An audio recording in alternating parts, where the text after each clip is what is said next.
para explicar la trastienda de lo que es una pequeña nación, que es esta comunidad que vive restringida, vive con una serie, un cinturón mitológico. Sin embargo, este cinturón mitológico es el que necesita para sobrevivir. Es esta pregunta seguramente la que Hollywood no consigue responder en estas películas. Por eso se muestra el conflicto. Hollywood, como la gran mayoría de la sociedad americana, es inmigrante. Y este conflicto ha de aparecer por fuerza, pero no se consigue solucionar. El conflicto visita Hollywood una y otra vez. Como vemos, he matizado en 3 momentos, ¿no? En The Birth of a Nation, The Searchers y ahora esta película. Hollywood no consigue desprenderse de la constante de la fragmentación, de un hogar, un home que no es completo. Entonces, la película tiene muchos matices y quería resaltar justamente que es una buena manera de pensar la nación, en este caso cualquier nación, muy cerca seguramente de lo que definía Anderson, ¿no? Como una comunidad imaginada, pero la habilidad que tiene es de enseñar la trastienda, ese mal necesario de cualquier cultura, ¿no? Que es fantasear, proyectar y en este caso simular, ¿sí? Creo que no me he pasado de tiempo. Esperaré con gusto las preguntas que puedan salir y esto ha sido todo. Muchas gracias. Muito obrigado. Você foi preciso no tempo, né? Um negócio impressionante. Quando eu estava pensando em avisar que seu tempo ia acabar, então... agora eu passo para o Oscar Álvares, a imigração basca no cinema dos Estados Unidos, entre a racialização e o exotismo. Por favor, Oscar. Sí, lo único, Iker, ¿puedes dejar de por favor?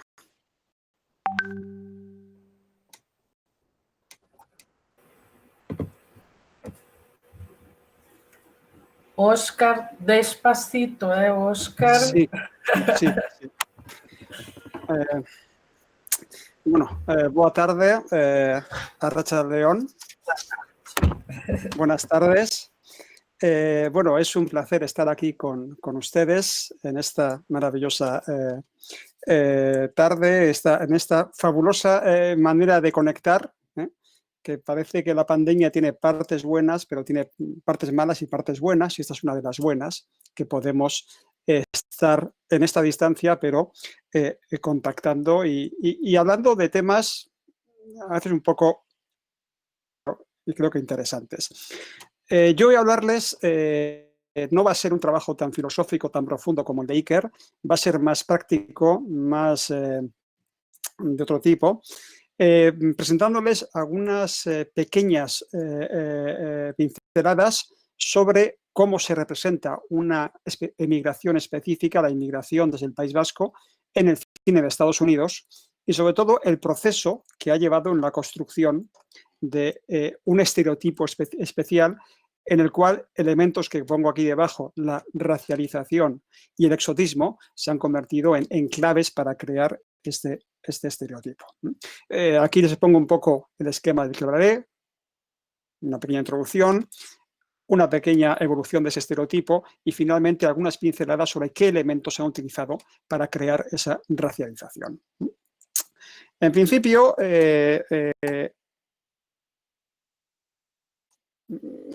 la primera cuestión es saberles cómo se representan los inmigrantes vascos en Hollywood. Y que había que comenzar explicando qué es esto de vascos, porque efectivamente hablamos de un territorio muy pequeñito, de un territorio situado en una esquinita de Europa. Tener que explicar qué es el País Vasco cuando tenemos una audiencia de un país como Brasil, que se ha dicho antes que es un continente y lo es, y ver que este pequeño espacio pues son apenas 2 horas en auto de parte a parte cuando se cruza 200 y poco kilómetros, un espacio muy pequeñito, pero que tiene unas características culturales, idiomáticas, incluso un movimiento nacionalista hoy en día muy potente que existe y por lo tanto ha tenido pues una cierta identidad. De este territorio, pues efectivamente sabemos que en los siglos XIX y XX hubo o participaron en los procesos de grandes emigraciones, de emigración masiva, fundamentalmente hacia las Américas, fundamentalmente a esos países que vienen aquí. He puesto las banderas más o menos por proporción, básicamente Argentina, Uruguay, Cuba, también Brasil y también Estados Unidos. Una emigración que en cada país tuvo un elemento o tuvo unas características específicas. En el caso de Estados Unidos, aquí les pongo una imagen tomada del Museo Vasco de Boise, Idaho, que es el único museo sobre la migración vasca existente en el mundo y que representa un poco la imagen que la inmigración vasca tuvo durante mucho tiempo en Estados Unidos. Los vascos que llegaron eran básicamente, en gran medida, pastores de ovejas. Se dedicaron al trabajo del pastoreo y, bueno, en el imaginario de sus conciudadanos, de sus convecinos, quedó esta imagen de que lo vasco estaba ligado a esta actividad económica específica. Y es precisamente de este lugar de donde arranca esa creación del estereotipo. Un estereotipo que, como aquí les indico, me he dedicado a buscar en el cine hecho en Estados Unidos, películas de ficción, no documentales, y he intentado indagar la presencia de personajes inmigrantes vascos, vascoamericanos, presentes en este cine. Teniendo en cuenta que es una inmigración muy pequeña, una inmigración casi digamos, no residual, pero con unos números tan cortos que no permitirían la creación de un estereotipo grande como el italiano, como el mexicano, como el irlandés, yo esperaba que hubiera muy pocas películas. Lo cierto es que a estas alturas ya me he encontrado 148 objetos, es decir, filmes, telefilmes, es decir, cine y televisión, y en el cual sí que se aprecian dos datos. El primero es que efectivamente hay una serie de estereotipos básicos basados fundamentalmente en actividades, vamos a decir, laborales, y de hecho el gran estereotipo es el del pastor vasco, lógicamente teniendo en cuenta que es la imagen más cercana que tienen en Estados Unidos, y ese estereotipo de larga duración. La primera mención que encontramos a un estereotipo vasco, a un pastor vasco, es de 1916 y todavía hoy en día, 2020, siguen creándose diversos productos donde sigue repitiéndose o sigue apareciendo esta imagen. Es un estereotipo de una larga duración y que, por lo tanto, ha tenido una evolución. Una evolución que yo he intentado definir en 3 fases, que les he llamado los vascos inesperados, primera fase, los pastores folclóricos, la segunda fase, y los vascos peligrosos, la tercera fase. ¿Qué es cada fase? Bueno, pues vamos a verlas una a una un poquito. Vascos inesperados. Es básicamente las primeras décadas en las que aparece vascos en el cine, prácticamente desde la aparición del cine en Estados Unidos hasta la Segunda Guerra Mundial, donde lo que encontramos es esta imagen que he dicho antes del vasco como sinónimo de pastor de ovejas, lógicamente porque están viendo la realidad que tienen alrededor y los inmigrantes que han llegado a Estados Unidos son sobre todo pastores de ovejas entre los vascos. De hecho, en gran medida, muchas de estas películas son realmente adaptaciones de novelas western de éxito. Novelas western en las cuales se estaba haciendo una descripción bastante real, fidedigna, de un paisaje que todavía era existente en aquel momento. El western está hablando de la década de los 80-90 y se escribe en la década de los 10-20, son gente que conoce ese lugar, y por lo tanto aparece el vasco como un personaje más que aparece ahí. Claro, aparecen vascos, personajes, pero no aparece vasco estereotipo. Aquí tiene una imagen de una de estas películas, es casi el final, The Valley of the Giants, basada en una novela de Peter B. Kine, Y esto es una escena en la cual sabemos que hay un personaje que es vasco, porque en el guión aparece mencionado como el vasco. Es uno de estos personajes que llevan un papel en la mano, por la descripción del guión. El problema es que si yo preguntase quién de los que llevan papel en la mano es el vasco, esta señora, este señor, este, o quizá este, pues sería difícil saberlo. Y realmente no tenemos vías para saberlo. ¿Por qué? Porque en este momento, aunque hay personajes vascos, no hay un intento de identificación estereotípica. Por eso son inesperados. No hay una identificación racial. Simplemente son, vamos a decir, europeos medios. Son, como ha dicho antes Iker, parte de esa blanquidad que no estaba cuestionada. Como mucho, se les puede identificar a veces como franceses, como españoles, porque el País Vasco está repartido entre Francia y España. Aquí tienen un caso de un pastor vasco con un nombre supuestamente francés, pero nada más. No hay un intento de construcción identitaria. Bueno, si han visto esta imagen, compárenla con esta que viene ahora. Tomado de 1959, The Story of Esteban Zamora, de Wagon Train. Si aquí pregunto quién es el vasco, bueno, habrán visto una diferencia grande. Es que efectivamente, solamente por la vestimenta, vemos que no es una vestimenta normal. No es una vestimenta average, una vestimenta media de un western. Tiene una serie de elementos que, para quien conozca el País Vasco, recuerdan el traje folclórico, ese traje con el cual sale la gente a bailar en festivales folclóricos, o un personaje que está aquí en medio, el padre, con un sombrero y una imagen que no sabemos bien lo que representa.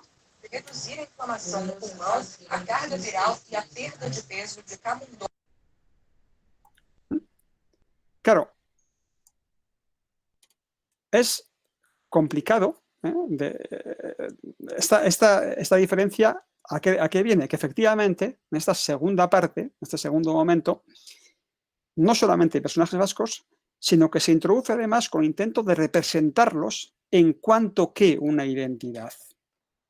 Y una identidad que, como he dicho antes, es desconocida. El País Vasco es pequeño, poca gente sabe lo que son, poca gente sabe lo que significa, poca gente es capaz de localizar en un mapa dónde está el País Vasco, como hemos hecho antes. Y se produce un intento de etnicización de la imagen. ¿Cómo? Bueno, primer elemento, adopción de elementos visuales para representar. En los vascos, en esta etapa, aparecen todos ellos con trajes supuestamente folclóricos. Aquí tenemos con la típica chapela vasca, el personaje del medio, que es un personaje presentado como vasco. Segundo elemento, bien, País Vasco está en España y Francia. Bien, pues una manera de representar a los vascos, que se hace mucho en la década de los 50, es mezclar rasgos estereotípicos españoles y franceses. Thunder in the Sun es una de las películas de fines de esa década, en el cual tenemos una serie de personajes vascos que están vestidos con la misma imagen folclórica, pero que mezclan ambos elementos culturales. Tienen nombres españoles y apellidos franceses, hablan francés, pero bailan flamenco. Bien, son esa serie de elementos de mezcla. Aunque sí que es cierto que progresivamente, según avanzan las décadas, hay una mayor españolización. Este es un fotograma de la teleserie Gunsmoke. Es justamente el último episodio que se emitió. Y aquí vemos una representación de una fiesta vasca en el oeste, en el cual aparecen los personajes folclóricos, no fallan los trajes folclóricos, pero aparecen representados con una bandera española, porque cada vez más ese estereotipo se estaba haciendo como una identificación entre lo vasco con lo hispano. Bueno, hay una tercera fase, que es la fase que llamo de los vascos peligrosos, terroristas. No voy a entrar en ella, pero creo que es fácil saber de dónde llega el origen de ese estereotipo, que aún hoy en día es el dominante en la televisión y el cine norteamericano, a pesar de que hace 10 años que acabó el terrorismo en el País Vasco. Pero bueno, el cine siempre va un paso por detrás y siempre va un poco más lento que la evolución de la sociedad. He comentado antes la racialización. ¿Y a qué me refiero? Bueno, pues aquí tenemos dos imágenes. The Main Moment, una película del año 31 que representa a un apuesto pastor vasco que se ha enriquecido y que, bueno, pues está regresando a su pueblo, a Biarritz, donde pues acaba teniendo aventuras amorosas. Es este señor que está aquí con bigote. El único elemento que hay de racialización podía ser ese bigote, que era muy francés, pero nada más. Bien, vamos a compararlo con estos otros. También son vascos. 1961, Stagecoach West. Son dos huérfanos vascos que vienen a buscar a su padre desde su tierra de origen a Estados Unidos. Bien, el contraste es grande, porque efectivamente se ve como hay un proceso, en este caso, de etnización y de racialización evidente. El primer personaje de esa primera época es un europeo, es un blanco, como decía Iker, y en segundo, evidentemente, vemos personajes que tienen elementos raciales muy definidos. ¿Qué tipo de elementos se usan para esta racialización, esta construcción? Bueno, el primero, iba a ponerles imágenes de películas, lamentablemente no puedo colocarlas, me tienen que creer lo que les voy a decir. En primer lugar, bueno, pues como he dicho antes, el uso de una onomástica española, los vascos van a tener nombres españoles y además van a usar el castellano como lengua en las películas y con un acento marcadamente latinoamericano. Eso de lo hispano se entiende cada vez más como lo latino desde Estados Unidos. Una segunda manera de verlo, bueno, pues básicamente mediante la selección racial de los actores que van a representar personajes vascos, que cada vez más se elige a personajes de origen latinoamericano y con lo que ellos llaman, en Estados Unidos, elementos raciales latinos, porque en Estados Unidos lo latino se entiende que es una raza, que la que sea esa cosa, y por tanto se imagina que hay una serie de elementos, rasgos físicos específicos de la raza latina. Ejemplos, por ejemplo, como este personaje, que tenemos a otros dos pastores vascos, a los cuales se eligieron para representar a actores mexicanos con rasgos físicos y de origen nativo, que es otro de los elementos que aparece. Y finalmente, lo he dicho antes, efectivamente se usa la música como otro elemento de creación o de adscripción de una racialización. Y en este caso, el uso de la música, de elementos musicales, tanto españoles de España, como en el caso de flamenco, como sobre todo de ese mundo que llaman ellos hispano-latino, es decir, aires de todo el continente, desde México hacia el sur, son los que se incluyen también para ambientar o para introducir o para crear ese ambiente de racialización de los vascos. Bien, habría algún elemento más, como el tema de la pelota vasca, que no entra en ello, pero sí que es una cosa con la que quiero finalizar importante. La imagen tradicional que tenemos cuando analizamos las películas es que se suele tender a pensar que la cultura es, en el fondo, un mero reflejo de la sociedad. Entendemos que la cultura es una manera de acceder a lo que una sociedad piensa. Es bastante más que eso. La cultura no es solo un reflejo de la sociedad. La cultura es no solamente parte de la sociedad, sino que arte, cultura y sociedad, en este caso cine, son elementos que se influencian mutuamente. Las expresiones culturales son, en gran medida, co-creadores de actitudes, de ideologías, y aquí incluimos los estereotipos, porque la creación de estereotipos raciales con la atribución de una serie de rasgos específicos a grupos humanos concretos, simplemente por su origen, por su apariencia o por otro tipo de motivos, es una creación ideológica. Bueno, pues la cultura no es un reflejo de la sociedad, sino que contribuye a esa creación de esos estereotipos. De este modo, los films, como se indican en libros, por ejemplo, aquí les indico uno muy interesante de Wallengren, sobre la creación de los estereotipos de otro país europeo, los suecos, en el cine norteamericano, que nos dice que los films expresan, representan identidades nacionales y culturales. Expresan, representan y construyen identidades nacionales y culturales, así como las ideas de una sociedad. El cine, por lo tanto, tiene esa doble virtud.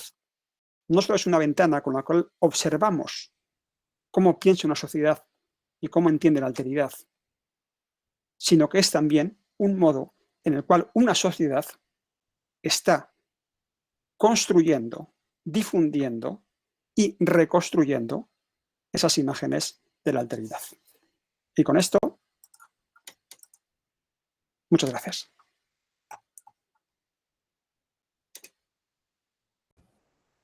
Muito obrigado, Oscar. Passo agora para o Juliano. Existe vida ameríndia no cinema latino-americano atual? Por favor, Juliano. Cauca Bacilli, Salvador e Larechu. E eu vou falar todas as entidades da comunicação que liberem a nossa conversa, né? É uma metáfora bem interessante nessa questão do significado de palavras e de imagens, é como os povos zapatistas, herdeiros, né, dos Tzotzil, Tzotels, vão falar sobre a questão da efetiva palavra verdadeira, né? E eles vão dizer que as palavras verdadeiras são aquelas que caminham. Um prólogo ao segundo encontro pela humanidade que teve em Belém, o Thelma Andrés Carrilho, que era do consulado rebelde uruguai, zapatista, dizia que as palavras que caminham, elas sempre podem ser sempre as mesmas. Ele, inclusive, falava do lema da Revolução Francesa, né? Democracia, igualdade e liberdade, que ressignificam-se e se reincorporam, né? De acordo com contextos, mas continuam sendo atuais, né? Então, buscando a palavra verdadeira, eu fiz uma construção nessa ideia de pergunta sobre uma vida ameríndia, né, no cinema latino-americano atual. Por que isso, né? Porque, primeiro, existe uma concepção muito arraigada de que índios são coisas do passado, e não são. Índios e sociedades ameríndias são povos presentes atualmente e do presente, né? E mais do presente, do futuro, né? Um futuro tão peremptório que o próprio Ailton Krenak, né, num livro que recentemente se tornou um best-seller no Brasil, fala, né, da ideias para adiar o fim do mundo. E junto com o Davi Copenau Yanomami, que modificou a estrutura da literatura brasileira, né, com o seu da queda, né, do fim do mundo, prevendo exatamente o que a gente está vivendo hoje, né? Então, nesse ponto, eu acho que é muito importante a ideia de desconstruir primeiro, né, a ideia de que existe um índio. O índio é uma construção imagética, né? É uma construção linguística, é uma construção de colocar e encaixar num pressuposto fechado algo que é vivo, dinâmico, fluido e plúrido, multitransdisciplinar, e que hoje, por exemplo, só num contexto, se a gente for pensar no Brasil, e nesse ponto eu quero agradecer a um jornal que há muito tempo um colega nosso, Sérgio Mesquita, que faleceu de Covid, me passou, uma entrevista da página 2 do Globo, dizia a Dayara Tucano, né, conte algo que não sei, que índios não são coisas do passado. No caso brasileiro, né, a gente pode dizer que hoje somos mais de 352 povos diferentes, né, com 180 línguas, né, civilizações a parte dessa relação, com relação exatamente a uma configuração do indígena, né, e toda essa diversidade, efetivamente, vão ser, né, identidades, histórias e culturas únicas, cosmovisões, cosmogonias, não podem estar contida numa palavra só, numa palavra índios, né, ou numa palavra que geralmente nem é plural, é o índio, né, e que muitas vezes, curiosamente, no contexto brasileiro, quando se vai pedir para crianças, né, desenham o índio dos Estados Unidos, nem o nosso, com os nossos, né, vamos dizer, com a nossa indumentária, que são pintados, enfim, e que, né, acabam sendo expressados. Então, essa pergunta que eu fiz, né, tem muito a ver com uma revisão radical do que a gente poderia pensar, né, com uma desconstrução, que para mim ficou muito presente quando eu fui estagiário da Érica, na disciplina de América, e as leituras que a história faz do índio no seu contexto. Eu tenho que fazer todo um exercício para tentar exatamente pensar o personagem indígena, na verdade, o índio na história, enquanto um sujeito ativo e atuante, que muitas vezes tem um apagamento muito brutal desse processo, que muitas vezes também vai se reproduzir no cinema, né? Porém, é preciso constatar que essa desconstrução é necessária em todo o movimento que hoje é feito, né, de pós-colonial, decolonial, enfim, que vai criticar a noção que tradicionalmente é lida às sociedades latino-americanas, uma concepção única de modernidade, aonde, no final, todos deveríamos se enquadrar, e o modelo seria o modelo eurocêntrico, europeu, né? Então, a possibilidade que se nos cabe agora, dentro dessa leitura a contrapelo dessa imagem, né, seria rever esse eurocentrismo, invertendo as lógicas, né, que é uma coisa que um movimento todo que está sendo colocado, que de considerar que, na verdade, não existe uma relação de centro e periferia como ela é colocada, e inverter essa dinâmica, e pensar, na verdade, os problemas da periferia como sendo algo que antevê muitos problemas, de uma forma geral, da própria sociedade, né? Então, nesse ponto, a pergunta que eu me propus a responder vai beber muito em uma teórica que chama Silvia Rivero Cusicanqui, que é uma socióloga boliviana, de herdeira dos Quechua e Aimaras, né? E ela vai dizer que o que poderia a gente aproximar desses povos é chamá-los de ameríndios, porque define mais, porque índios, entre aspas, você poderia considerar em todo o planeta, existem lá na Rússia, né, enfim, se pensar no polo, lá no Canadá tem, né, do outro lado lá, no norte da Europa, né, mesmo, também existem os que das renas, né, que cuidam das renas, enfim. Então ela vai precisar essa questão do que seria um ameríndio, e a ideia de um cinema latino-americano pressupõe essa busca, né? Então, o que eu quero pensar? E o que eu busquei, nesse caso, explicitar? Foi exatamente tentar perceber nesse cinema, que seria mais atual, filmes com, efetivamente, representação desses povos na sua diversidade, na sua plenitude. E, desse ponto de vista, foram os temas que eu acabei, os filmes que eu acabei trabalhando na minha dissertação, na minha tese, né, recentemente defendida. E, nesses filmes, se constata a existência desses personagens, e mais que isso, a ação deles, de uma forma diferenciada. Serpente, né, um filme que, na verdade, e o interessante é pensar que esses filmes são de um estofo nacional, mas grande parte deles já são coproduções.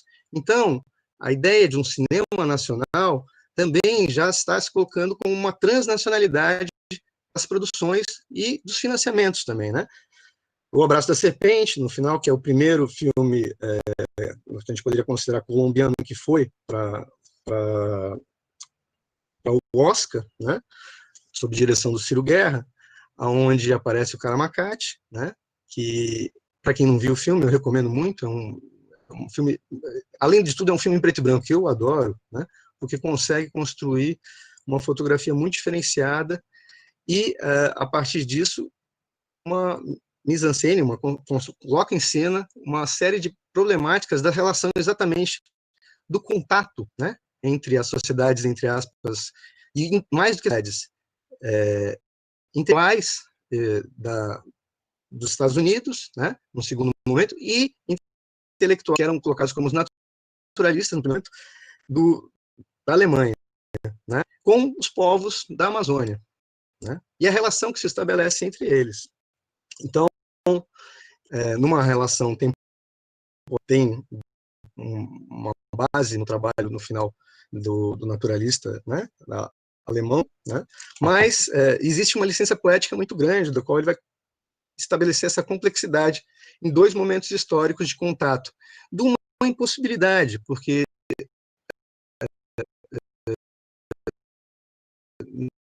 nem jeito indígena solitário, porque a pressuposição, né, vamos dizer assim, da existência é comunitária, né? Eu não me faço e me torno sujeito individualmente, diferentemente dentro da nossa sociedade. E esse filme tem uma precisão muito grande de mostrar isso, né? E de mostrar as complexidades dessas relações, né? Estabelecendo os interesses que se tem em cada um dos exploradores, né? E a busca de poder e saber, né? Sobre esse xamã, que na verdade é o domínio que eles chamam Iakruna, que seria enfim, e todos os opiáceos advindos dessa realidade. Depois, um filme que também é muito interessante nesse ponto é o Jauja, né, do Lisandro Alonso. E aí é muito interessante porque o Wicker falou sobre essa questão do roubo de mulheres, dos índios sendo o tempo inteiro quem vai à realidade, né? E a cavalaria está lá bancando essa segurança para que os índios não são rápidos das mulheres, enfim. E o argentino tem uma tradição que é o malón, né? E no Jauja você tem essa relação onde aparece um que rapta também a filha do Gudanadinense, que é um capitão no início do descobrimento da Patagônia, né, do sul argentino, indo explorar aquela realidade. Então, isso vai estar muito presente nessa realidade.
de leitura, né, a partir da relação de uma retomada indígena, de terras indígenas, que é um contexto que a gente está vivendo muito complicado, né, porque efetivamente a gente tem todas as terras que são reconhecidas e que não têm sido demarcadas desses povos, né, apesar que eles tinham todo o Brasil, né, enfim, né, mas agora ele só tem essa cena.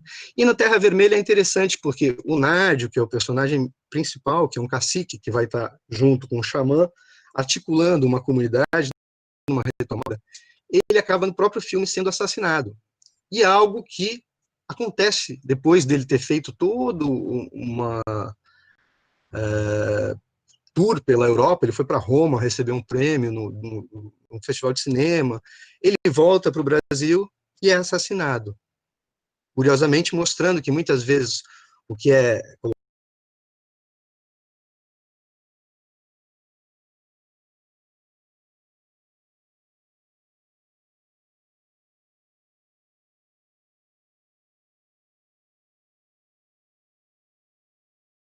indígenas, isso é importante, são realizadores da produção tradicional, né, do que seria próximo da cinefilia, mas eu queria pensar como esse imaginário e como esse personagem, a gente pode pensar onde ele existe, não na realidade, mas no cinema.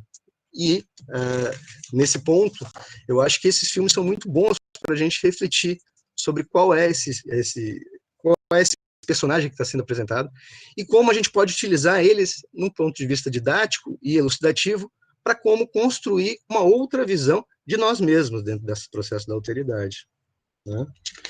Cabe dizer que também existem alguns outros filmes recentes que estão pensando na diversidade, não só do ponto de vista, enfim, que é uma questão toda de gênero que está colocado, que é Chuva e a Cantoria no Tempo da Cidade, e o outro que eu acabei esquecendo, que vai trabalhar com uma relação de um índio que no final se identifica como sendo homoerótico, né, e tendo uma sexualidade diferenciada, e o dilema dentro da sociedade ocidental é essa opção por essa construção diferenciada, né?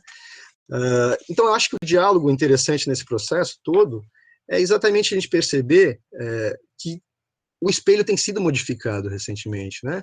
E a ponto de, muitas vezes, se partir, né, dentro desse jogo que a gente poderia... Agradeço a todos, né? E vamos para o debate. Muito obrigado, Juliano. Érica, faço um comentário sobre as falas e abro para as perguntas, ou você acha que é melhor iniciar com perguntas? Não, por favor, queremos ouvir os seus comentários. Para isso, você está aqui, como não temos os nossos alunos aqui da UERJ, creio que todos queremos ouvir você, né? Então, fica à vontade, e as pessoas que quiserem já podem colocar as questões aqui. Nós estávamos aí no canal do YouTube, parece que travou, não sei se já voltou ao normal, mas se também perguntas por lá, para cá, por favor.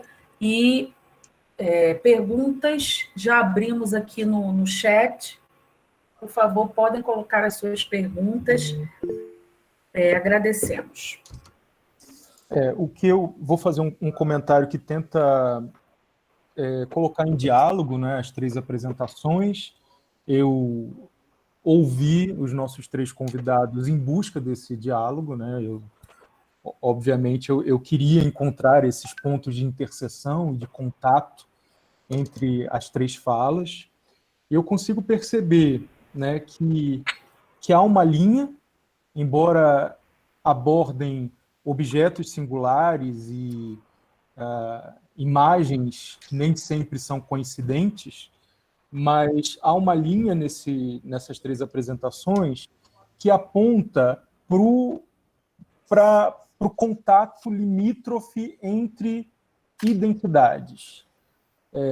A ideia de fronteira que o Iker trouxe, quando pensa a casa como fronteira, né, a casa como sendo a real fronteira para além da fronteira entre países, mas a casa como símbolo, como como uma simbologia para essa fronteira, o batente da casa, a varanda, né, funcionando como essa fronteira, mas não apenas, né, a fronteira entre identidades, né, o que é estar aqui e lá, o que é estar, no mínimo, em 2 lugares simultaneamente, pertencer a uma cultura, ser raptada por outra, ser re-raptada pela cultura original, e, no final das contas, não se encontrar nem numa nem noutra, né? Gerando essa identidade limítrofe, que é e não é mais de uma coisa simultaneamente. Eu percebo uma conexão desse raciocínio com a apresentação do Oscar, com o raciocínio apresentado pelo Oscar, no sentido de que esse desenvolvimento da representação da imigração basca pelo cinema hollywoodiano, pelo cinema ficcional hollywoodiano, ela também demarca uma relação limítrofe dos Estados Unidos com os bascos. Afinal de contas, não são apenas os bascos que mudam ao longo do século XX, início do século XXI, não é apenas a posição que os bascos ocupam na sociedade norte-americana que muda, mas a própria sociedade norte-americana. Então, essa clivagem que há de um período para o outro, né, essa modificação que acontece do primeiro período para o segundo, para o terceiro, ela também nos permite pensar sobre o que a sociedade norte-americana, o que os norte-americanos buscavam no basco em cada um desses períodos, né? E o que acontece nos Estados Unidos, por exemplo, para que os bascos, no terceiro período, sejam preferencialmente representados como terroristas, né? Porque a imagem do terrorista é mais atraente, para além de haver atividades terroristas ou não no País Basco.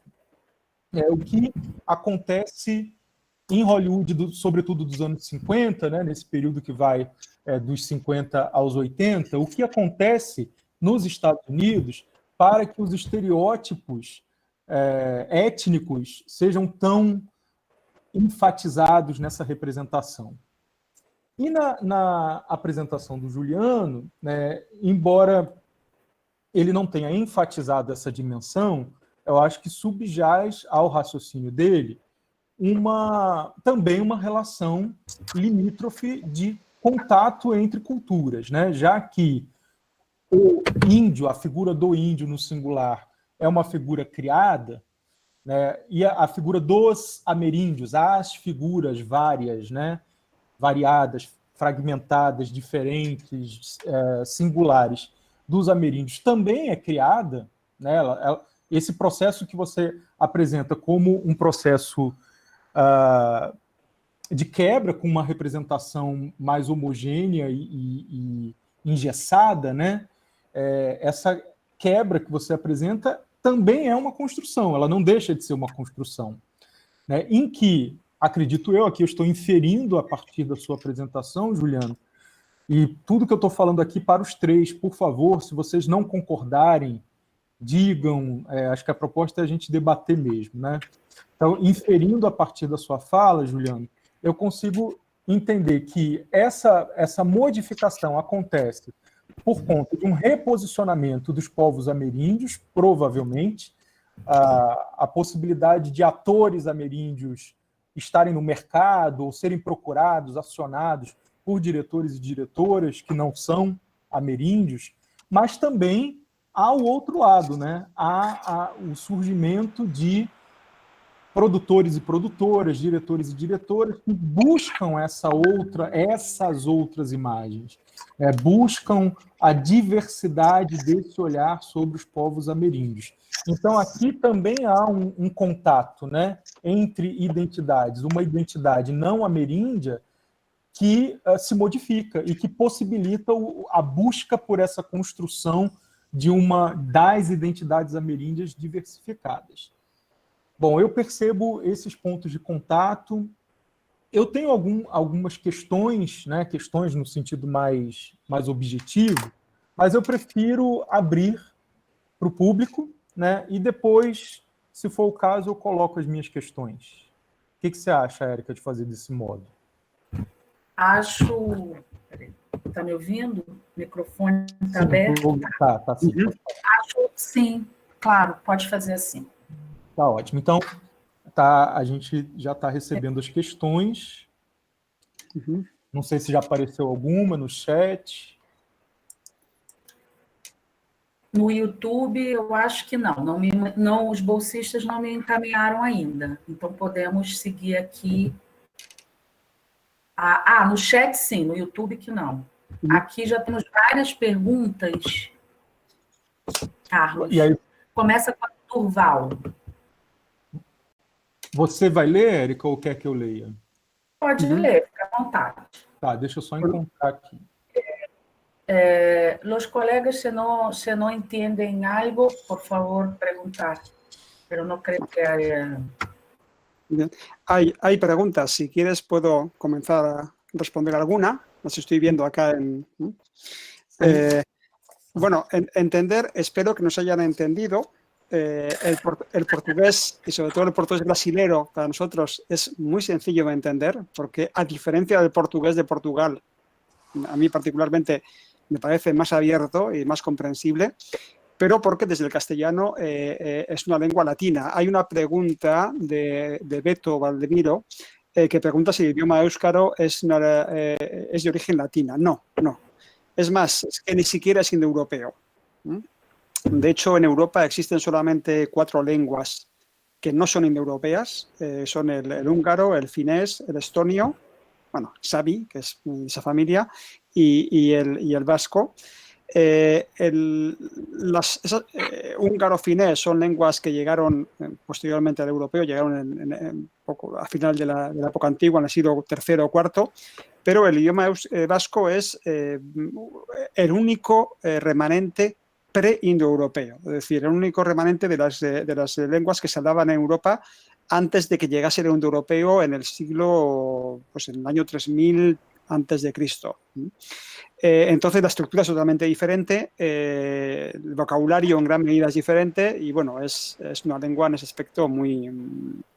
Antes Erika ha hecho la presentación, es decir, si decimos buenas tardes en castellano o boa tarde en portugués, se ve que son palabras relacionadas. Si digo arracha el león, que es lo mismo, en euskera es totalmente diferente. Pues es una lengua y es un elemento, además, pero es un elemento importante de identidad. Efectivamente, la cuestión de la lengua marca mucho la identidad y, de hecho, en la diáspora es uno de los elementos que más contribuye a crear esa imagen.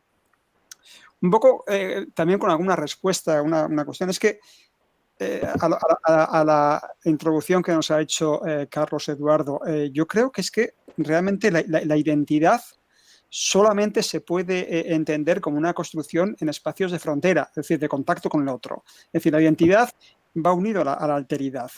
Ya los griegos en su momento, cuando se definen por contraste, por negación. Es decir, los griegos son griegos porque existen los no griegos, los bárbaroi, los bárbaros, los que no hablan griego, ¿no? Y el idioma es en ese aspecto muy importante. Y toda construcción identitaria, efectivamente, es una construcción hecha en contraste con otros. Es decir, la definición de qué soy yo, en gran medida, es por aquello de qué es lo que no soy y qué es el otro, ¿no? Y claro, la inmigración, los procesos migratorios, lo que hacen es otorgar un contacto con diferentes que hace que se cuestione mucho la cuestión identitaria, ¿no? Es una cuestión importante. Con un segundo elemento, que es también importante en la inmigración, que es que además de la identidad, está la cuestión del espacio. Porque vamos a decir, en las sociedades donde no hay inmigración, el otro es un otro que vive en otro lugar, es decir, el contacto es diferente. En cambio, en una sociedad de inmigración, el otro es el vecino, el que está cerca, ¿no? Por eso es tan interesante o es tan importante todas esas reflexiones sobre la alteridad y la identidad en contextos de inmigración, ¿no? Es un elemento que hay. Y por eso tiene importancia la creación, la construcción de estereotipos. Porque los estereotipos son maneras que tenemos de racionalizar, de aprehender la diversidad. bueno, en todo lo que hacemos es categorías y casi es nuestra manera de comprender el mundo. Nosotros no entendemos el mundo a través de la multiplicidad de cosas diversas que hay. Entendemos a través de la creación de categorías, de conjuntos, donde entendemos que... Entonces, para entender la diversidad de la inmigración tenemos que crear estereotipos. La cuestión viene después, cuando esos estereotipos les damos un valor y sobre todo damos una jerarquía. Y ahí estamos en las cuestiones de racialización y de racismo, que es el siguiente paso, y que es el siguiente paso en el cual el cine hay que reconocer que tiene mucha importancia en cuanto a la difusión de elementos estereotípicos que muchas sociedades no construyen. Es decir, lo que estamos... hay que pensar en cuántos países del mundo la imagen primera que han tenido sobre cualquier minoría, pueden ser los indígenas, pueden ser los vascos, pueden ser cualquier otra, es no por el contacto con esa sociedad, sino justamente por el estereotipo que ha creado una sociedad extraña como es la de Estados Unidos. Ese es el poder que tiene el cine, ¿no? Nos están también no permitiendo crear nuestro estereotipo a través de un contacto próximo, sino nos están dando ya estereotipos construidos en una sociedad, en una época y en un ambiente absolutamente ajeno.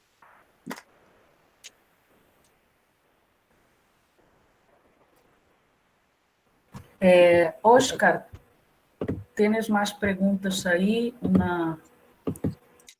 A ver, debajo de Durval, sí, que es de Durval es para Juliano. Después hay para Iker también. Y tienes más para ti, pues si bueno, quieres pues seguir. Acabo y luego, bueno, estos estereotipos, si tienen consecuencias sociales, tienen mucha. Y alguien ha preguntado algo sobre, bueno, la imagen del pastor, la imagen, y ha preguntado antes la imagen del terrorismo. Bueno, la construcción de la imagen del terrorismo ha tenido una consecuencia clara y real, ¿no? Porque efectivamente, no solamente para la colectividad vasco-estadounidense, la colectividad que existe en Estados Unidos, sino también para la propia imagen del lugar original, ¿no? Esa construcción, efectivamente, incluso en vida diaria ha podido llegar a crear problemas. Es decir, los casos de gente que viaja y que han tenido, bueno, pues digamos, han pasado por rechazos o por modos de ser mal vistos justamente por esta imagen, ocurre, ¿no? Lo cierto es que, claro, tenemos que pensar, para la mayor parte de la gente, el primer contacto con esa otra realidad, con el otro, no es la, entre comillas, de realidad, sino esta realidad de la pantalla que es más real que la realidad. Eso es lo fuerte, ¿no?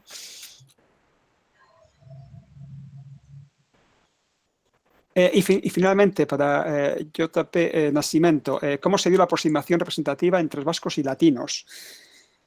Pues básicamente porque es un juego de cajas, de boxes.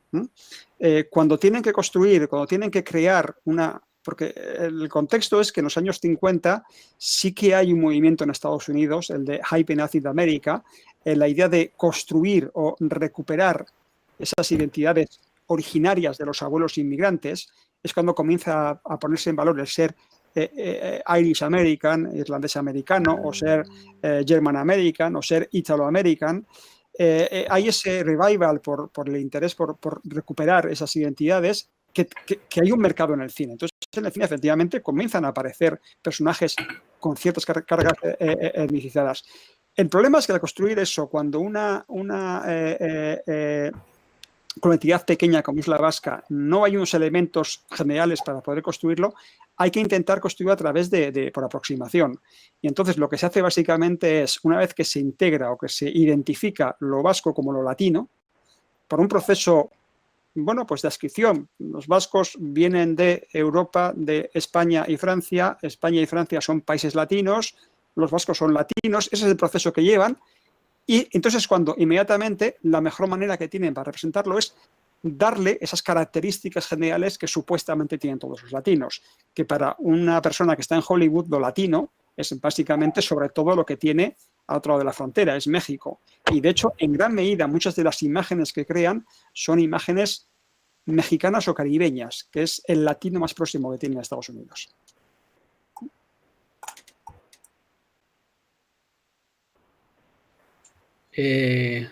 Bien, si os parece, salto yo ahora a la plaza. Veo que hay dos preguntas. Una era cómo conectaba la imagen Griffith con The Searchers, con Ford. Y una última, voy a intentar contestar a las dos, a José Manuel y a Rodrigo, ¿sí? José Manuel también me pregunta sobre Searchers y esa ansiedad que subyace y que he intentado reflejar en mi presentación. Yo lo que veo que Ethan, el personaje de Searchers, es generacionalmente, viene de Birth of a Nation.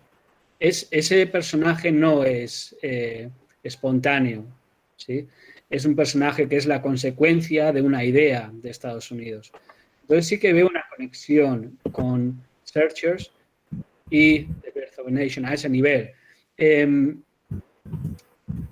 Yo repito, lo he dicho muy brevemente al principio, soy muy amigo, muy fan de Toni Morrison, de la escritora negra, y me gusta cómo hace un flip, ¿no? En el argumento. Vamos a estudiar lo blanco para entender lo negro.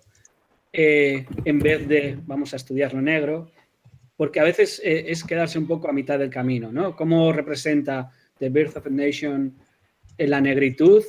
Sí, hay que hacerlo, pero seguramente es quedarnos a mitad del camino.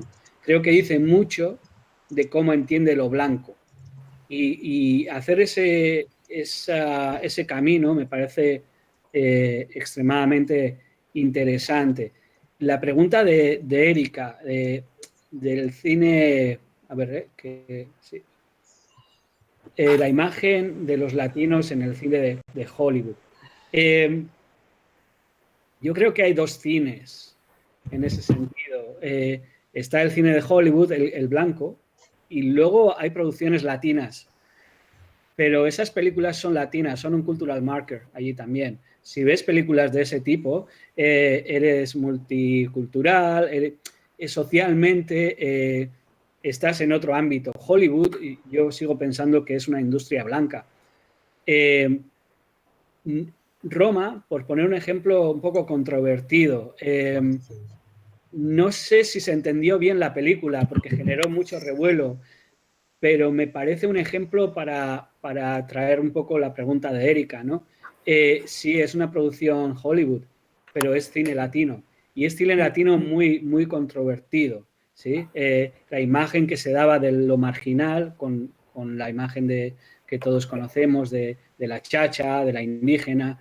Sí. Yo creo que el director acertó muy bien explicándolo. Y creo que se vio a veces que como que justificó eso. Yo no lo vi, al menos. Con nítida de lo que era ser en ese momento un elemento marginal en la sociedad mexicana. Entonces, sí que, para resumir un poco las dos preguntas, sí que veo que Hollywood acompaña el conflicto, lo que hablaba antes, la casa home como un espacio frontera, como no resuelto, y hoy en día aún lo vemos, ¿no? Con todos esos movimientos sociales que ha habido, no está resuelto ese conflicto, y Hollywood, al ser blanco, va a revisitar esos conflictos sin solución de continuidad. Muchas gracias. Perfecto. Iker, terminaste? ¿Sí? ¿Ya has contestado? Então, primeiro essa questão que efetivamente o Eduardo colocou, do porquê da modificação do olhar, né, sobre os povos indígenas nesses filmes.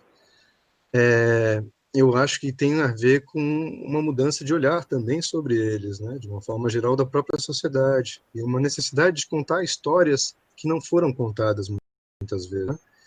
Com certeza, porque também os dramas têm se efetivado e a permanência desses povos, né? Eles representam o que tem que se falar, porque a gente for pensar historicamente no Brasil, existe desde 1914 a representação de povos indígenas, né?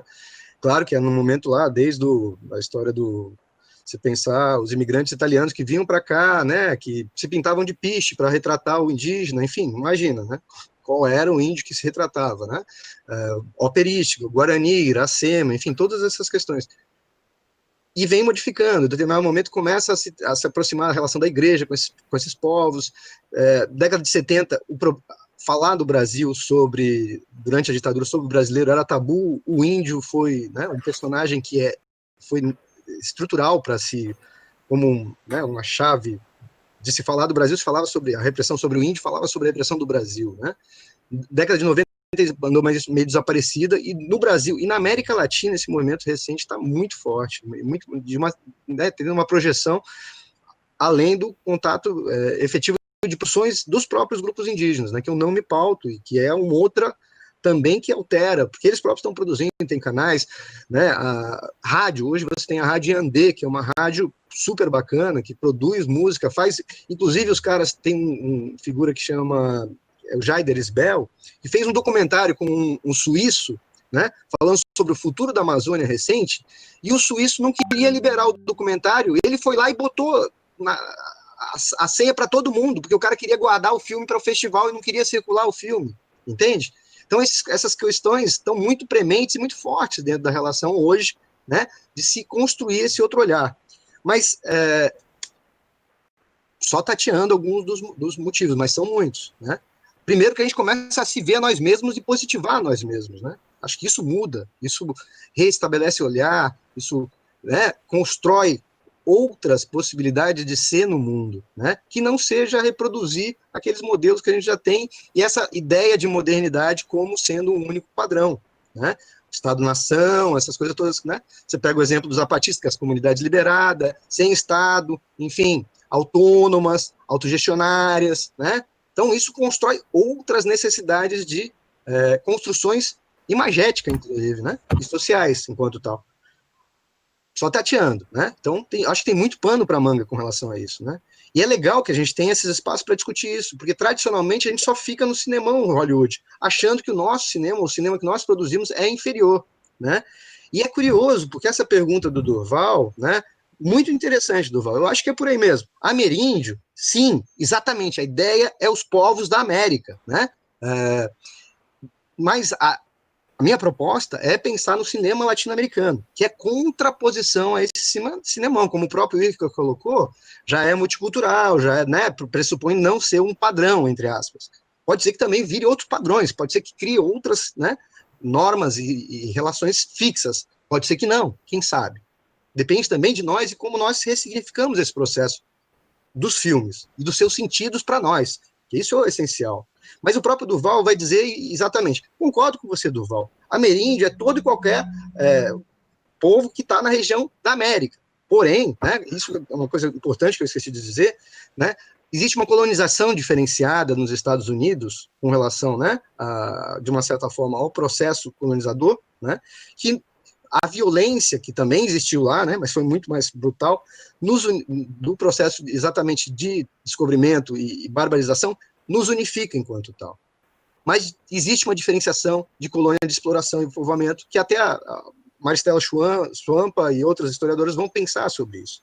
Mas é curioso que até na minha memória cinematográfica, Um Homem Chamado Cavalo foi o primeiro filme que eu vi pensando a questão indígena, né? Isso quando eu tinha, acho que 15 anos. Passava na madrugada, né? Aqueles filmes que para ninguém assistir, né? E aí eu vi o primeiro e pum, me impactou. Realmente, é um baita do filme, super interessante. Tanto que tem um 2, uma continuidade muito foda, que tem exatamente aquele processo que o cara passa, né? Exatamente a tenda do suor lá, que ele estanca aqui e para se tornar homem, né? Passa até arrebentar com o peso os próprios mamilos, né? E isso é construção do ser, se eu não me engano, Sioux, né? O Dakota. Mas exatamente em função disso, é um cinema que eu não... quer dizer, eu estudo teóricos que pelo cinema norte-americano, vão pensar também, porque existe hoje uma grande produção nos Estados Unidos de povos ameríndios, né? Desde a Dança com Lobos, enfim, outros clássicos que fizeram com povos indígenas e com outras visões, né? Existe um movimento de intelectuais indígenas, de grupos indígenas também fazendo isso com relação às imagens, atores indígenas, né? Festivais de cinema indígena, mas não é o que eu mapeei, né? O que eu fui pensar enquanto a minha fala aqui. Acho essencial, acho que é muito importante. Mas é curioso que a gente constrói primeiro esse olhar por esse outro, tão distante, e aquele que é do próximo, do nosso lado, a gente pouco conhece, muitas vezes, e diz que nem existia, né? Acha que é uma coisa do passado, que já passou, quando não é, né? Então, essa colonização diferencial, eu acho que é importante a gente frisar, porque vai refletir também de forma diferenciada nas produções audiovisuais e nos filmes atuais, principalmente, né? Vamos dizer assim. A Dayana da Silva fez uma pergunta que eu acho essencial, né? Como esse paradigma cinematográfico hegemônico, ou seja, dominante, se relaciona com a educação, né? E mais do que com a educação, né? E vai trabalhar, né? Ela relacionou isso com a perspectiva do cinema latino-americano. A ideia é exatamente essa. Ou a gente fica eternamente querendo se tornar o outro, discutir por que não é o outro, por que o outro é melhor e a gente é inferior, então a gente tem que ficar olhando o outro, e a gente esquece de se ver a nós mesmos. Então, o cinema latino-americano, de uma certa forma, né, e o cinema que a gente melhor faz aqui no Brasil, que é o melhor cinema brasileiro do mundo, né, permite outras construções imagéticas, contra-hegemônicas. E como isso reproduz na escola? Nos valores, né? Na forma como as pessoas efetivamente lidam com a questão ética, com a questão étnica, com a questão de respeito à diversidade, com questão exatamente a produção da sua valorização subjetiva pessoal, do seu ethos, né? Único e diferenciado, enquanto seres humanos, né? Então, e aí tem toda uma perspectiva hoje muito forte que vai se relacionar isso à ideia do bem viver, né? Que é uma outra perspectiva que exatamente se expressa no cinema e hoje cada vez mais está conseguindo também se expressar na sociedade, né? Apesar da pandemia e apesar dessa situação toda que a gente está. Acho que seria um pouco por aí, né? Eu queria fazer um comentário também sobre, não é uma resposta, só um comentário sobre a pergunta da Dayana, que eu lembrei que dias desses eu estava conversando com uma amiga que é professora de documentário, que efetivamente ela deu uma disciplina sobre documentário, e aí eu perguntei para ela se ela teve oportunidade, ao longo do semestre, de quebrar determinados estereótipos sobre documentário, que existem sobre documentário. E aí ela riu e falou, na verdade, eu tive que permitir as pessoas construir estereótipos sobre documentários, porque a grande maioria dos alunos não assistia a documentários, não via, ou pelo menos não aquele tipo de documentário que ela tinha escolhido para trabalhar na disciplina, né? Vinham talvez documentários televisivos, mas não documentário feito para televisão. E eu acho que, comentando a pergunta da Dayana, muitas vezes eu acho que nós, em sala de aula, somos um canal de acesso ao cinema latino-americano, né? Porque pode parecer que todo mundo tem acesso ao cinema do mundo, à diversidade. E não, né? Os canais não são óbvios, não são facilitados. Então, muitas vezes eu acho que a escola, a universidade, enfim, os espaços de ensino e de aprendizagem são espaços de acesso. E isso já é um trabalho tremendo, sabe? Eu acho que já é uma etapa importantíssima do trabalho que a gente tem pela frente. Permitir as pessoas assistirem aos filmes e ficarem curiosas, querer assistir ao filme inteiro, né? Descobrir outros filmes do mesmo diretor, da mesma diretora. Então, muitas vezes é até um trabalho mais basal do que a gente imagina, né? Mais pé no chão do que a gente está imaginando.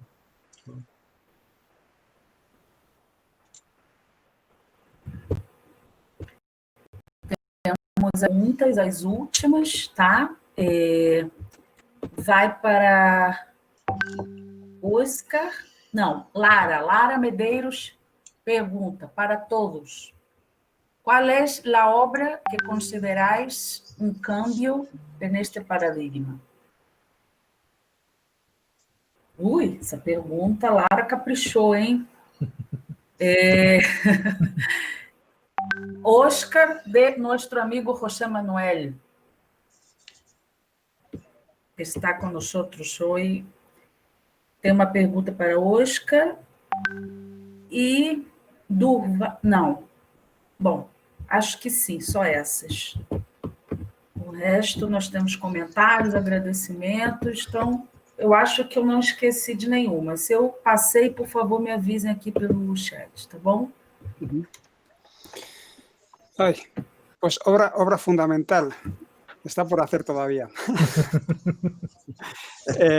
Hay bastantes trabajos, hay trabajos, pero creo que el mayor problema que hay, y en cierto modo lo ha comentado Iker y aparece en la tercera exposición, creo que tiene que ver con el hecho de que en gran medida muchos de estos estudios son sobre representaciones de un grupo dominante sobre grupos, entre comillas, dominados, o grupos marginales o grupos infrarrepresentados.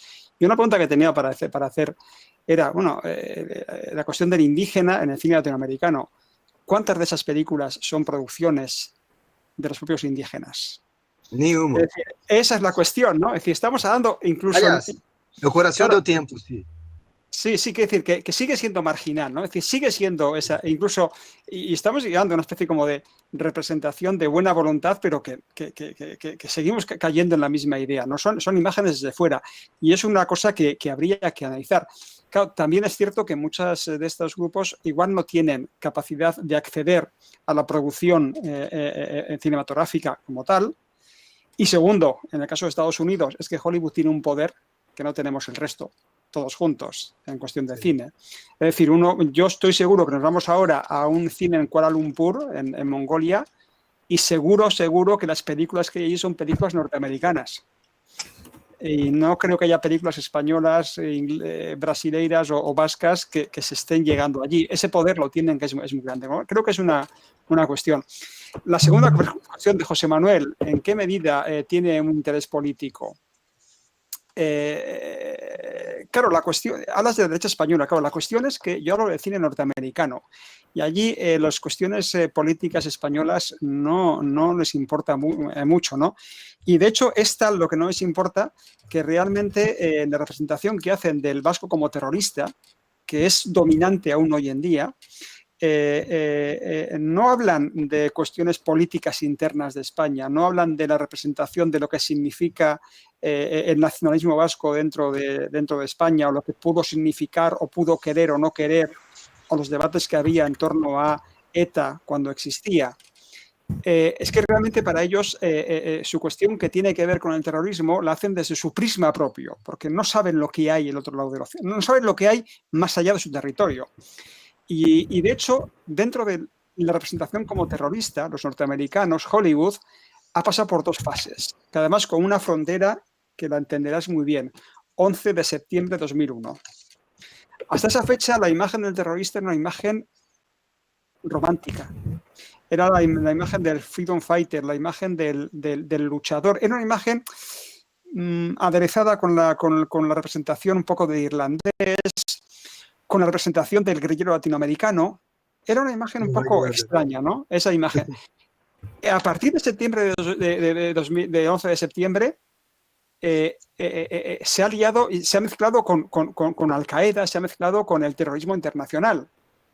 De hecho, hace 3 años, una serie de televisión fue muy comentada en la prensa vasca porque fue muy divertido cuando se representó aquí, es que cuando eligieron los actores para representar a un grupo de, entre comillas, terroristas vascos, es que no eligieron latinoamericanos, como había sido la norma desde los años 50, es que eligieron a actores que eran musulmanes, que eran árabes, porque el estereotipo lo estaban llevando al terrorismo, pero claro, el terrorismo para Estados Unidos era básicamente el terrorismo, para ellos es, pues eso, el 11 de septiembre, las Torres Gemelas, y entonces lo han identificado con ese estereotipo de lo árabe, que lo han demonizado como el paradigma del terror, y entonces cuando han tenido que colocar en una casilla a ese terrorista vasco, dice, si es terrorista tiene que ser como los árabes. Y ha habido una racialización muy interesante, muy corta en el tiempo, pero que ha existido, llevando hacia ahí. Entonces, creo que es más sus propios problemas internos en Estados Unidos, con lo que el prisma con el que analizan esta imagen y con la que luego lo exportan, que esa está la segunda cuestión, es cuando luego lo exportan, ¿no? Que exportan esa imagen un poco mezclada, un poco rara, pero en este caso la imagen del terrorista hay que decir que bastante peligrosa también.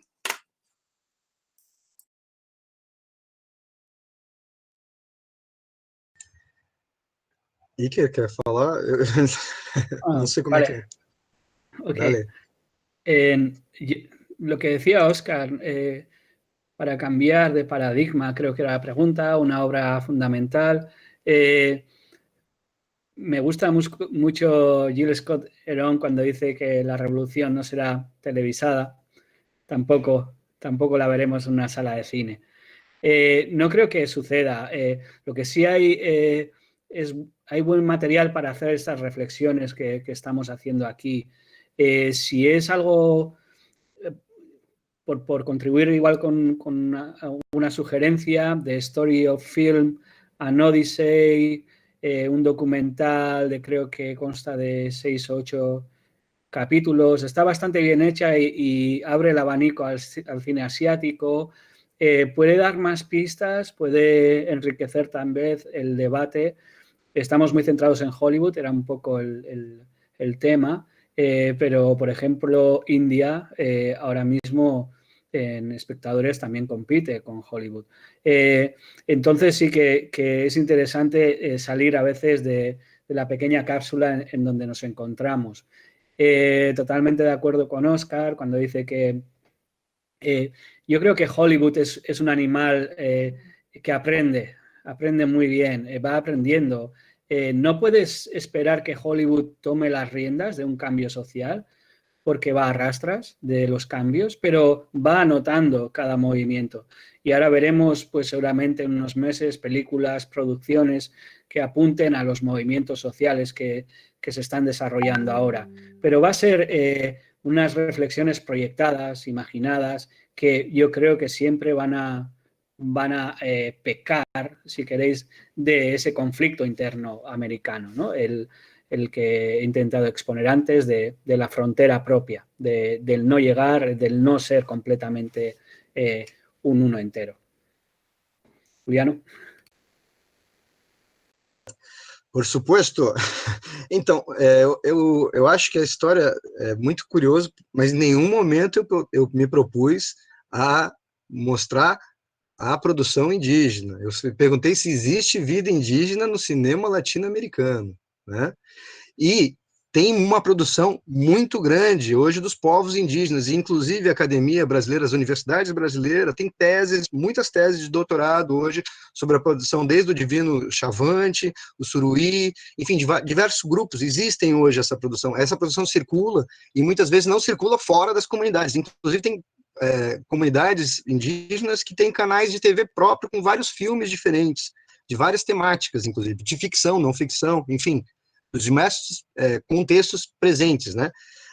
Mas isso tudo para pensar que o que eu quis pensar aqui, e expor isso coletivamente e compartilhar, é que o filme latino-americano, que hoje mostra personagens indígenas como atores principais, retrata esse índio, constrói esse índio, que não existe na realidade, de uma forma imaginativa. E eu queria tentar perceber qual é essa forma imaginativa. E está existindo. Essa que é a questão hoje, né? Isso é presente, né? Existe um tempo a mais, né? Tanto que um dos filmes que eu acho de uma força e de uma crueza sobre a questão dos personagens indígenas contemporâneos chama-se Bolívia. Ele é feito em 2001, na Argentina, do Israel Adrian Caetano, que é, na verdade, um cineasta, um diretor uruguaio. E ele vai retratar, né, a vida de um imigrante boliviano trabalhando numa parrilhada, né, uma parrilhejeira, tradicional de um bairro de Buenos Aires. E a relação dele com os taxistas durante a crise argentina, do Curralito, aquela coisa toda. E tem uma outra personagem que é uma atendente paraguaia. Então é muito interessante para pensar como essa relação, como elas se dão, como é que... E a história da imigração também, né, nesse ponto. Que a questão toda, se a gente for pensar da imagem e da territorialidade dos povos, me remete muito à história dos ciganos na Europa, né? Os ciganos não têm um território preciso, mas continuam tendo uma identidade. Não que os índios sejam ciganos, mas os índios não se estabelecem da mesma forma territorial como a gente, né? Então, nesse ponto, o que eu quero dizer é o seguinte, o filme Terra Vermelha vai discutir essa relação da territorialidade indígena e de como é diferente a questão do território, da terra, e como se constrói a identidade a partir de outros pressupostos, que não é só a terra, mas a terra é essencial, porque está lá o cemitério dos ancestrais, né? E a retomada de terras nesse filme, Terra Vermelha, que é um filme que foi feito com a comunidade indígena, vários atores indígenas, mostra a diversidade de conflitos que existem, a tal ponto que existe uma indígena, que é a Nel, que ela é empregada doméstica de um grande fazendeiro que efetivamente mata o cara e constrói, né, contra a invasão. Então, existe todos os lados aí, com certeza.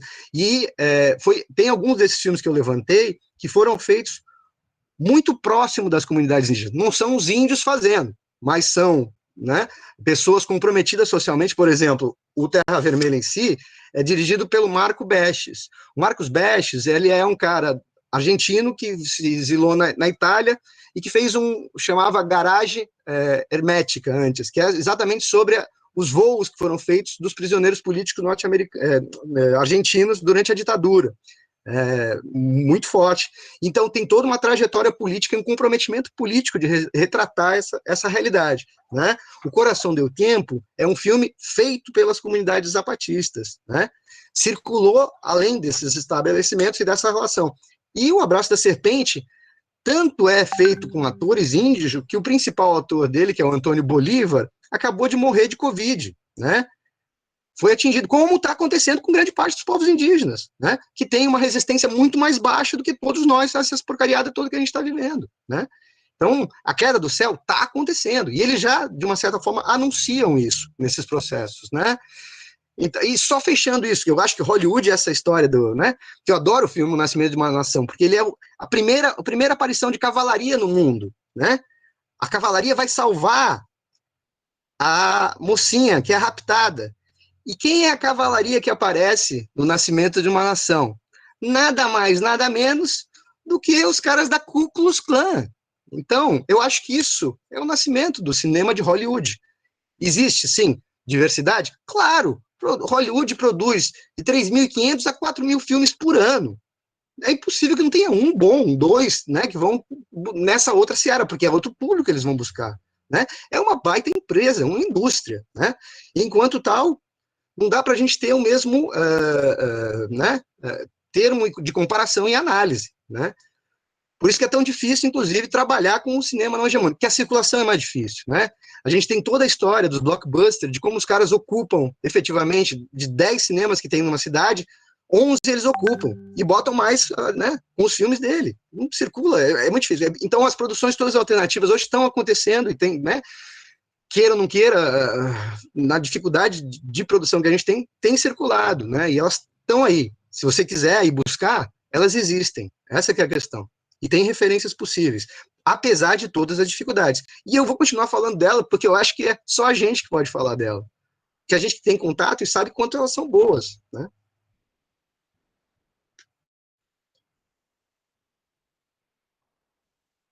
Bom, Eduardo, você quer finalizar? Sim, quero. Você quer fechar a mesa e depois eu finalizo, sim. Tá bom. Por favor. Eu quero, mais uma vez, te agradecer, Érica, pelo convite, para estar aqui hoje, e agradecer aos nossos convidados, ao Iker, ao Oscar e ao Juliano. Como eu previa e desejava, foi uma tarde muito agradável, em que eu aprendi um bocado, fiz uma lista imensa de filmes a que eu ainda preciso assistir, Eu acho que uma das coisas boas de uma mesa como essa, com esse perfil, pelo menos para um historiador cinéfilo como eu, é ficar anotando quais os filmes que eu deixei escapar. Então, eu tenho uma lista imensa aqui, aprendi muito com vocês e pretendo, né, continuar aprendendo com as indicações que indiretamente vocês acabaram dando. Só tenho a agradecer. Muito obrigado. Bom, eu acho que o professor Eduardo falou tudo, né? Foi realmente uma tarde prazerosa para todos nós cinéfilos, né? Os que não somos especialistas e não tratamos do tema de forma teórica, mas sim somos espectadores, né? E apaixonados pelo cinema, né? E por todos os temas que envolvem aí la grande pantalha, né? O telão. Então, agradeço muito também Juliano, Iker, Oscar, Carlos Eduardo, né, nosso colega aqui, também fiz várias anotações, o Celso sempre, né, toda a equipe do Labine, claro, né, isso assim, isso eu agradeço todos os dias para eles, e de vez em quando a gente faz uma confraternização para para agradecer a equipe aí que juntos nessa, né? Bom, eu gostaria de terminar. Hoje eu vou poupá-los da minha fala e dos meus comentários, e vou só anunciar rapidamente os nossos próximos eventos, ok? Então, na segunda-feira, nós vamos ter aí o ciclo de debates, né, como eu postei aí, de 1492 ao Columbus, a imagem de Cristóvão Colombo nos Estados Unidos, né, o projeto de extensão do professor Rafael, que acontece sempre às segundas-feiras, estamos aí presentes com ele e os nossos convidados aqui do laboratório, ok? Vai ser segunda-feira, excepcionalmente às 14 horas, porque sempre é no finalzinho da tarde, às 17, às 18, tá bom? Na quinta-feira, voltará a ser esse ciclo de debates Populações Vulneráveis, Estado e Sociedade, com a temática imigração haitiana nas Américas, né? Então, vamos falar um pouco dos nossos irmãos afrodescendentes, né, e dessa realidade anterior à pandemia, a pandemia e também de expectativa, se é que se pode dizer isso em relação aos direitos humanos nas Américas, mas vamos ter aqui 3 professores especialistas haitiana conversando conosco. Como vocês sabem, esse é um laboratório que nós abarcamos temas de América, porque eu também sou de História da América, né, e abraçamos esses outros temas, mas é um laboratório de estudos de migração, né, aqui nas mesas sempre temos temas de alteridade, sobre o outro, né, racismo, xenofobias, direitos humanos, e hoje trouxemos isso também, né, subalternos, populações excluídas, e essa mesa trouxe tudo isso dos palestrantes através das temáticas abordadas, né, diferentes tempos históricos, né, dos imigrantes, da grande migração que trabalha, né, nossos imigrantes brancos também tiveram a sua história de marginalidade, dependendo do coletivo, né? Então, em várias situações, nós temos essa problemática da alteridade, né? O Juliano, com a questão indígena, que é uma temática que muito nos sensibiliza nesse momento, né? E aí o cinema dos Estados Unidos que tanto nos influencia, né, a cultura estadunidense, e estamos aí para refletir sobre isso, tá? Bom, um outro evento que teremos na sexta-feira, novo, tá? Que é um projeto que estamos iniciando no laboratório, ele se chama Café com Imigração, ok? Esse evento, ele é um pouco diferente, ele é diferente no formato, divulgado pelo YouTube, e ele trata de narrativas, testemunhos e histórias de especialistas que contribuíram para a historiografia das migrações, que hoje viraram referência para os estudos migratórios no Brasil ou em outros países. Então, nós temos aí uma seleção daqueles que temos acesso, obviamente, né?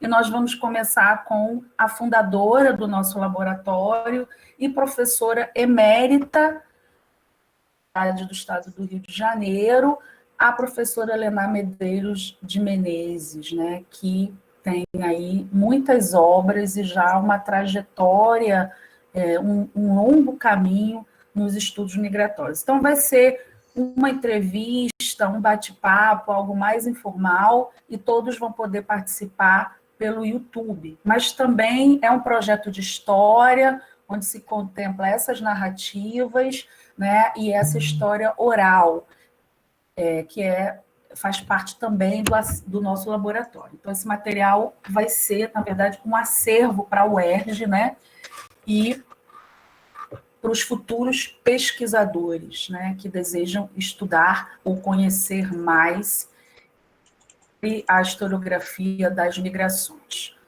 ok? E, por último, se tem pessoas aqui inscritas no mini curso que vai ser em agosto sobre Getúlio Vargas e Francisco Franco, né? Essas figuras tão simpáticas, para não dizer o contrário, enfim, mas vamos deixar isso para o curso. Vai acontecer esse curso, né? A professora Marli Viana, que é especialista, e eu vamos trabalhar, não a modo comparado, mas vamos trabalhar a questão das práticas autoritárias, violências, memórias e exílios, tá? Dentro